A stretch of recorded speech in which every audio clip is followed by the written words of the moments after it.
kita mulai. Terima kasih semuanya. Assalamualaikum warahmatullahi wabarakatuh. Selamat malam teman-teman sekalian. Terima kasih udah hadir di segmen presentasi kita di tugas organisasi arsitektur komputer, khususnya untuk di proyek ujian akhir semester kita. Dengan di sini kita mengambil simulasi realisasi mini data center untuk di sekolah. Dan di sini kita ada kelompok 5, ada 4 orang. Yang pertama Mas Farhan Hayadi dan Mas Muhammad Arda Dwi, dan saya sendiri Muhammad Fikri Haikal. Kemudian ada Mas Muhammad Irfan Maulana. Baik, untuk mempersingkat waktu, kita mulai dari dilanjutkan oleh teman saya untuk melanjutkan presentasi. Saya untuk Mas Farhan, saya persilakan Mas. Baik Mas, terima kasih Mas Fikri sebelumnya. Di sini saya akan menjelaskan apa dan mengapa mini data center itu. Mungkin kalian bertanya, kenapa harus mini data center? Pertama, budget sekolah terbatas. Kedua, kebutuhan sekolah tidak sebesar perusahaan besar. Ketiga, lebih mudah maintenance-nya. Jadi konsep mini data center ini perfect untuk sekolah efisien, efektif, tapi tetap reliable. Keunggulan mini data center kita dari research yang kita lakuin adalah beberapa keunggulan utama. Scalable, bisa dikembangkan sesuai kebutuhan sekolah yang makin besar, efisien, hemat ruang dan energi dibanding data center konvensional, cost efektif, budget yang dibutuhkan lebih realistis untuk sekolah, reliable, sistem backup dan monitoring 24/7. Intinya kita pengen bikin solusi yang praktis tapi tetap powerful buat mendukung ekosistem digital sekolah. Untuk slide selanjutnya,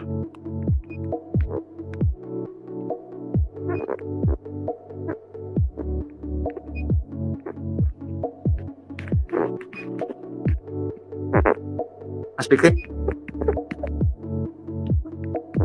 Oke, terima kasih sebelumnya Mas Jadi kita lanjutkan untuk di tujuan dari simulasi ini. Jadi memang dengan tujuan ya kita membuat di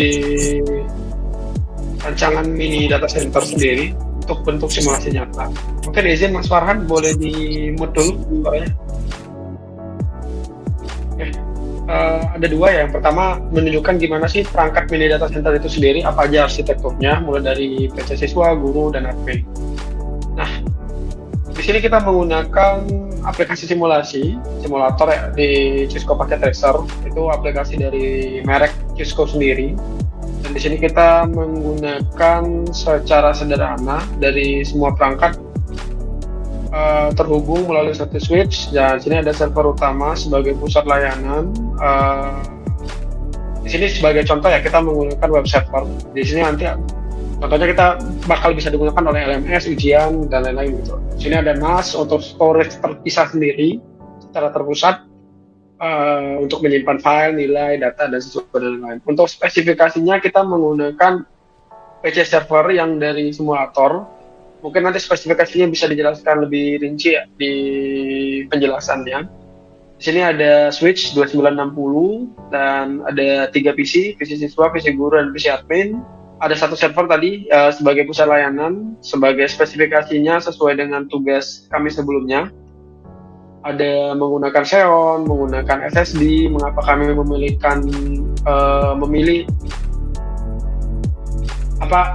prosesor tertentu? Nah, kemudian semuanya ini terkoneksi menggunakan kabel straight. Nah, untuk konfigurasi IP-nya sendiri kita menggunakan IP versi 4. Jadi masih menggunakan subnet. Jadi di sini subnetnya kita menggunakan kelas C dengan total 256 host dan 254 klien, karena ada 2 IP yang akan dipakai untuk network dan broadcast. Dan di sini kita mengosong state ya. IP server utamanya itu di 10.100 dan storage-nya itu di 10.150. Di sini kenapa kita menggunakan switch? Jadi untuk meminimalisir pertama karena kita tidak ada kebutuhan untuk mendinamikkan IP. Jadi di sini masih di-set secara manual masing-masing PC supaya tidak berubah-ubah. Nah, selanjutnya nanti setiap PC ini akan langsung bisa terkoneksi ke IP dari server utama dan storage. Mungkin selanjutnya bisa dilanjutkan oleh teman saya.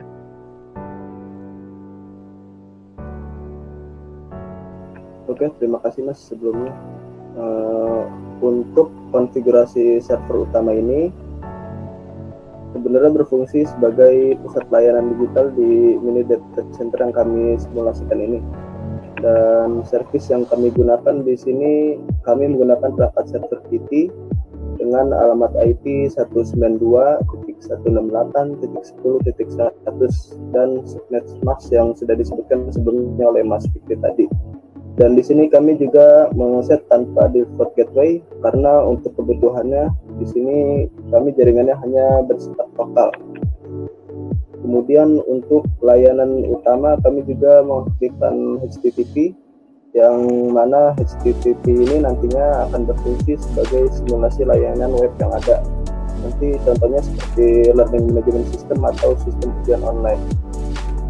Kemudian setelah servis dinyalakan, konektivitasnya nanti kami uji melalui web browser dari PC klien. Dan untuk simulasi kami sudah menggunakan PC siswa. Dan untuk pengujian konektivitas ini cukup sederhana. Kita bisa memasukkan alamat IP milik server utama di tab browser, dan ketika halaman web default milik server muncul, berarti server sudah berfungsi dengan baik dan sudah bisa diakses oleh perangkat lain di jaringan. Next, Mas.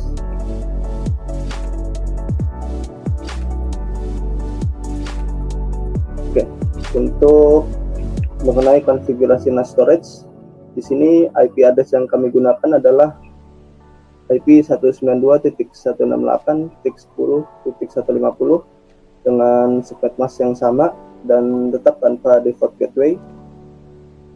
Untuk fungsi utama dari server ini adalah sebagai media penyimpanan untuk menyimpan beragam dokumen digital seperti nilai-nilai siswa, data-data guru, data-data siswa, dan file digital lainnya.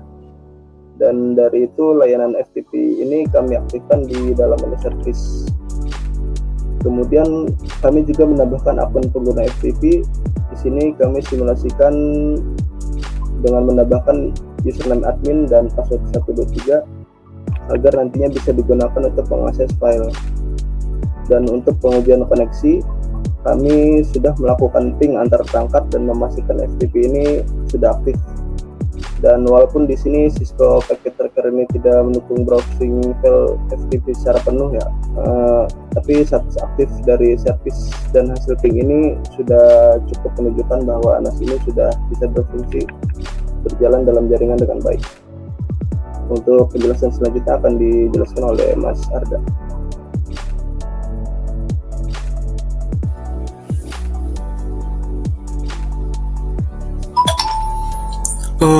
Oke, terima kasih Mas Irfan dan teman-teman semua terkait uji koneksi dan fungsionalitas. Sebetulnya apa yang disebutkan sama Mas Irfan salah satunya bisa terkait dengan ping antar perangkat ya.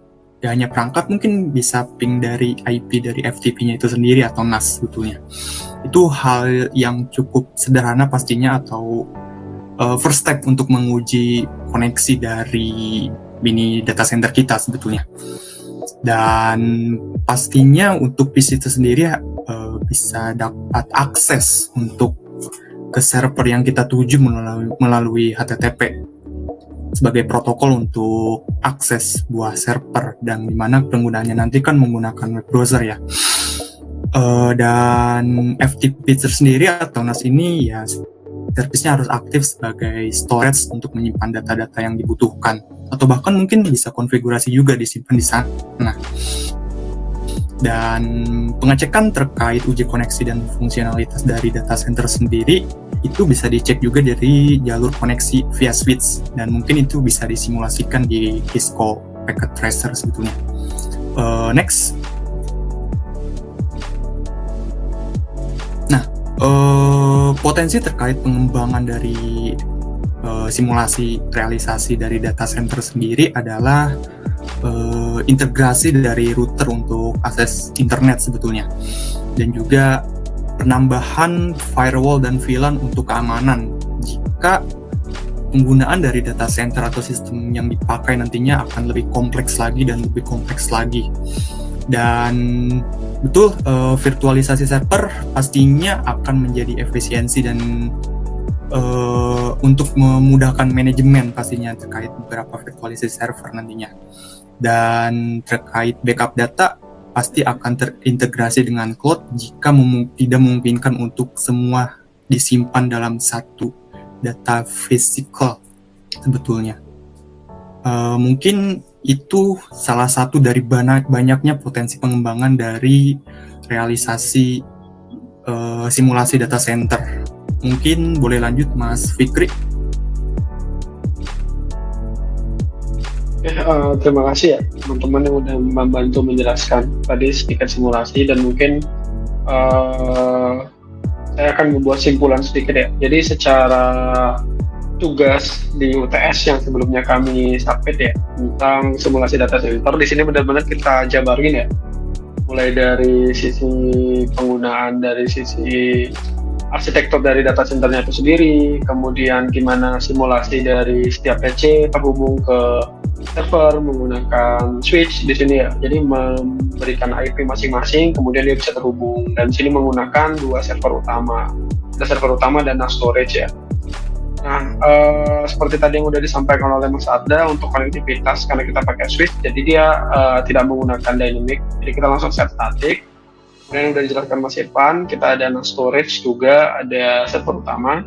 Dari NAS storage kita tadi testingnya menggunakan FTP ya Mas, dan untuk di server utama kita coba menggunakan web server ya. Jadi mengakses ke ini. Dan sesuai dengan informasi dari Mas Farhan tadi sudah sampaikan, sistem ini bisa secara scalable, karena sebelumnya di UTS itu kami sampaikan komponen-komponennya seperti CPU menggunakan Xeon, memori kita menggunakan 2x16, jadi sistem yang nanti bisa dikembangkan itu bisa saja menggunakan virtualisasi gitu. Jadi setiap service itu bisa pakai menggunakan instansi virtual gitu. Tiap core-nya bisa dibagi nih, contoh 24 core, berarti bisa 2 core untuk server khusus untuk NAS, 2 core lagi untuk server khusus untuk web server, dan segala macam. Mungkin itu aja yang bisa kami sampaikan dari sisi kelompok 5. Lebih dan kurang kami mohon maaf. Demikian kami akhirin. Assalamualaikum warahmatullahi wabarakatuh. Selamat malam semuanya.